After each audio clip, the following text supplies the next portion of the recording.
Olá, sejam bem-vindos a mais essa nossa conversa. Hoje, olha só, o material é um pouco diferente. A gente não tem aqui vários artigos recentes, sabe? Mas sim informações sobre um livro bem antigo, que a gente achou ali na interface do Google Books. O livro é How to Succeed or Stepping Stones to Fame and Fortune. Acho que a tradução seria algo como Como Ter Sucesso, ou Degraus para a Fama e a Fortuna. O autor é um tal de Orison Swett Marden. E a nossa fonte, veja bem, não é o livro em si, mas o que está em volta dele nessa plataforma digital. Tipo metadados, como acessar, onde ele aparece, sabe? Então a nossa missão aqui hoje é tentar entender o que essa capa digital, essa apresentação online, o que ela diz sobre a obra, né? Sobre a promessa do livro e como ele chega até nós hoje. Ok, vamos analisar isso então. Começando pelo título, né? Que coisa, como ter sucesso. Bem direto ao ponto. E ainda tem o subtítulo, Degraus para a Fama e a Fortuna. É quase sei lá, um guia, um mapa para o sucesso. Essa ideia de degraus, stepping stones, é forte. Sugere um caminho, né? Um método. Fico pensando no impacto disso na época. Será que hoje ainda funciona assim? Uma promessa tão direta de fama e fortuna, será que atrai igual? É fascinante, né? Como um título, assim, funciona quase como uma cápsula do tempo. Ele joga a gente direto para um período, imagino que fim do século XIX, talvez início do XX, a era de ouro ali do movimento do novo pensamento, da literatura motivacional nos Estados Unidos. Esse autor, Orison Swett Marden, mesmo que a fonte não diga muito sobre ele, ele foi uma figura bem importante nesse movimento. Eram tempos de otimismo com a indústria, mas também de muita mudança, muita incerteza social, né? Então essa ideia de que dava para alcançar o sucesso com esforço, com caráter, com a mentalidade certa, isso era muito, muito poderoso. E essa estrutura do título que você falou é chave. How to Succeed é a promessa grande, o objetivo maior. Aí vem Stepping Stones to Fame and Fortune, que é o como, o método, né? A garantia de que existe um processo. Não é só querer, é ter um caminho. Isso reflete muito a cultura americana da época, sabe? Aquela crença na ascensão social, no mérito, mas também uma busca por um guia, por um mapa nesse mundo moderno industrial, urbano. E fama e fortuna talvez não fosse só grana, né? Mas tipo reconhecimento, realização, validação mesmo. Exato. E aí essa promessa toda, esse livro antigo, onde a gente encontra ele hoje? No Google Books. E aqui a coisa fica bem interessante. Porque não é como ir numa biblioteca, pegar o livro com cuidado, sentir o cheiro. A gente está numa interface digital, que segundo a nossa fonte aqui, está cheia de outras coisas do Google. Imagens, mapas, Play, YouTube, News, Gmail, Drive. Ferramenta de trabalho, de diversão, comunicação, tudo junto ali do lado da promessa centenária do Malder Marden. E além disso, a página dá um monte de opção de acesso. Tem lá ler e-book, o que sugere que dá para ler online mesmo. Tem formatos para baixar, EPUB, PDF, até texto simples. E para quem curte o físico, tem link para comprar em lugar tipo Abbooks, para achar em biblioteca, ver outros vendedores. É a conveniência total dos tempos modernos aplicada a algo antigo. Mas essa conveniência toda, ela não muda um pouco a nossa relação com a obra? O peso dela? E a variedade de formatos digitais também é bem legal. EPUB, por exemplo, que se ajusta à tela do celular, do e-reader. Super acessível. O PDF guarda o visual original, bom para quem estuda, para manter a fidelidade, né? Texto simples para pesquisa. A tecnologia ajuda a preservar e a espalhar. Mas, por outro lado, essa facilidade toda e esse contexto digital cria um negócio que o pessoal chama de colapso de contexto.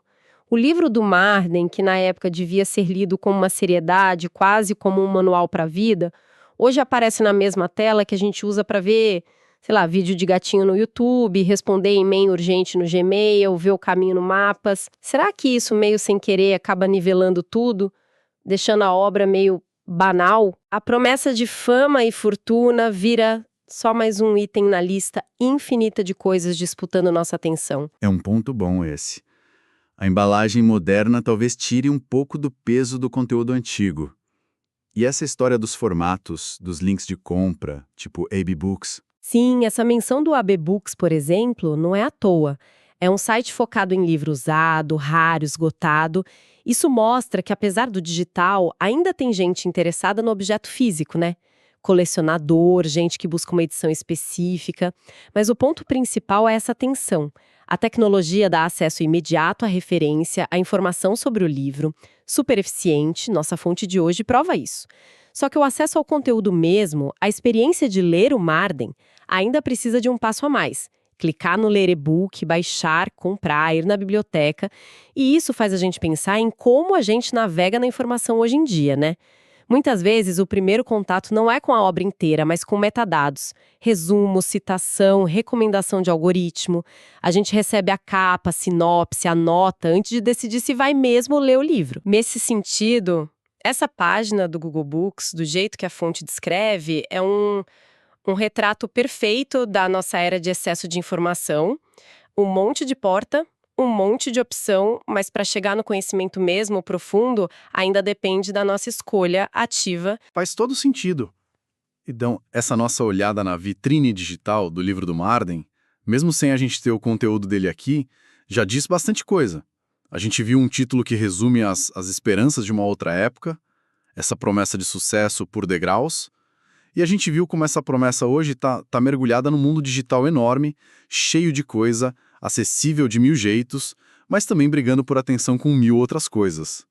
O jeito como a gente encontra o livro hoje talvez diga tanto quanto o próprio livro, né? Exatamente. Analisar a interface, a embalagem, não é só isso. É um ponto de partida para a gente fazer perguntas mais fundas. Se o Marden oferecia degraus, lá no começo do século XX, o que será que eram esses degraus para ele? Pensando na época, no movimento do novo pensamento, dá pra gente especular, né? Provavelmente tinha a ver com trabalho duro, disciplina, ser íntegro, pensar positivo, talvez até a importância de ter uma boa reputação, tipo o networking da época.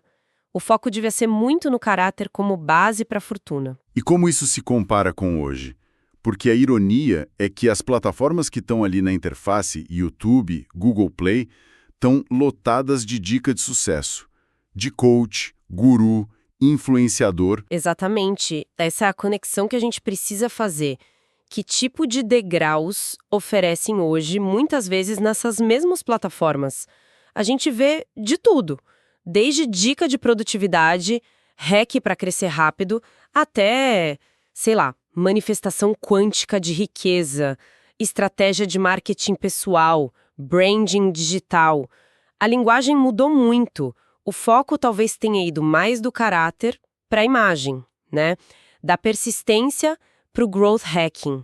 A fortuna como resultado de uma vida correta versus o sucesso como algo para otimizar e acelerar. Então a plataforma que mostra o livro antigo é a mesma que distribui as versões modernas, talvez bem diferentes, da mesma promessa.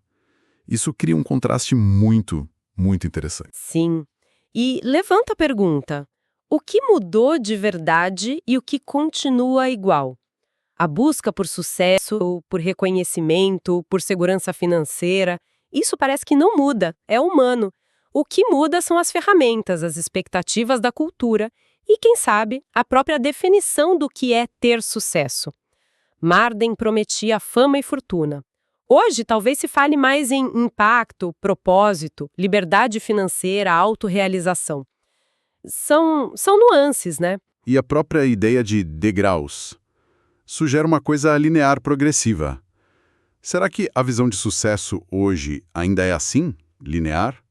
Ou é mais quebrada por projeto, por reinvenção constante? Nossa, essa reflexão sobre como o conceito de sucesso evolui, e tudo isso só de olhar a capa digital de um livro antigo, é muito legal.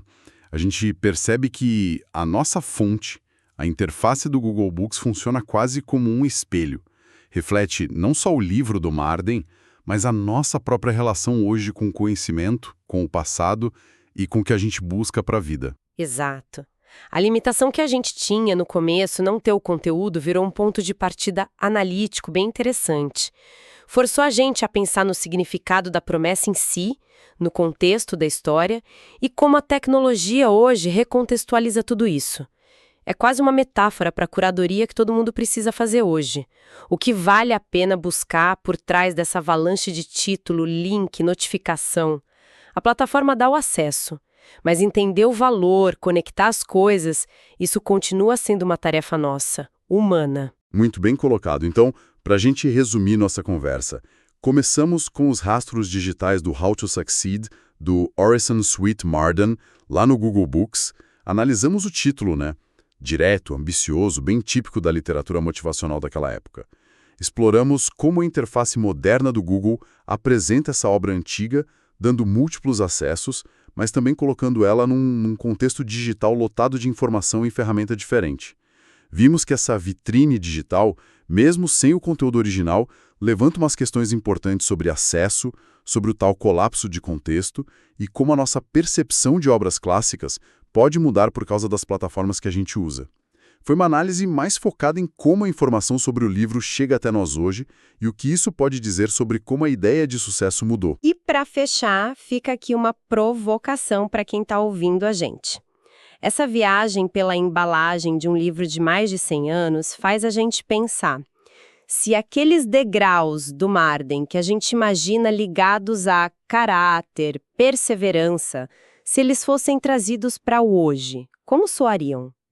E o contrário, como os conselhos de sucesso que a gente vê pipocando nas redes sociais, nas plataformas digitais, como seriam vistos por alguém da época do Marden?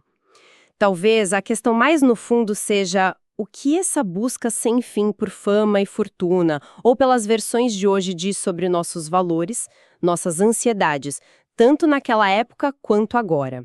E qual o papel da tecnologia, ontem o livro impresso, hoje as plataformas digitais, em formar e espalhar essas ideias sobre o que é uma vida de sucesso. Fica aí a reflexão sobre essa dança antiga e os meios modernos que carregam ela.